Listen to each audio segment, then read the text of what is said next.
Je ne suis et ne serai jamais écrivain. Ce talent m'a ignoré. Mais j'ai quand même beaucoup écrit. Pas pour être lu, mais pour être écouté. J'étais journaliste animateur à la radio et à la télé.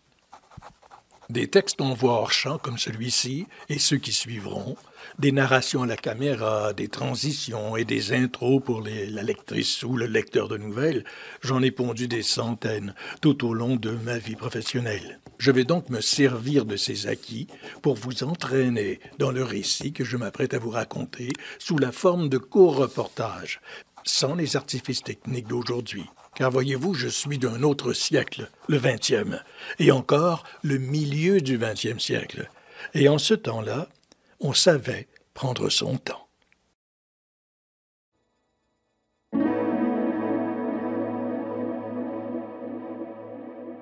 Elle est sinistre, cette maison. Pendant près de 40 ans, des drames s'y sont quotidiennement déroulés, été comme hiver, beau temps, mauvais temps. Et ce, au nom de l'honneur et de la vertu. Cette maison me hante. Ça fait des années que j'observe la devanture de cette maison, à défaut de pouvoir en faire le tour, ou mieux, d'y entrer.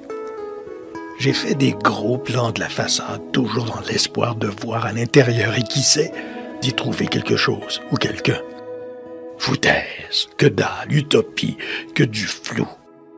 Mais si je m'embusquais dans un recoin du passé?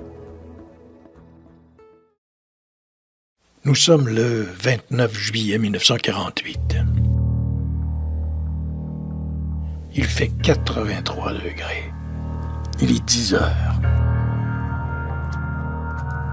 Un couple remonte la rue d'Artigny, une rue peu éclairée, dans le Vieux-Québec.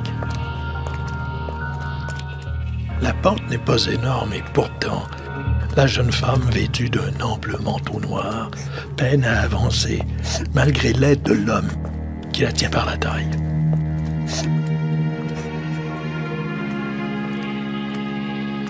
Elle sanglote et tout en douceur, lui, il la supplie de demeurer forte. On n'a pas fait tout ce voyage pour rebrousser chemin.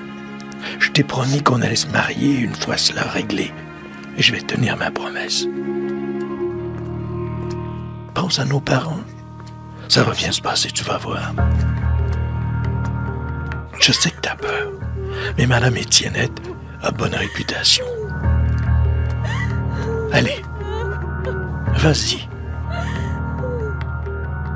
Entre.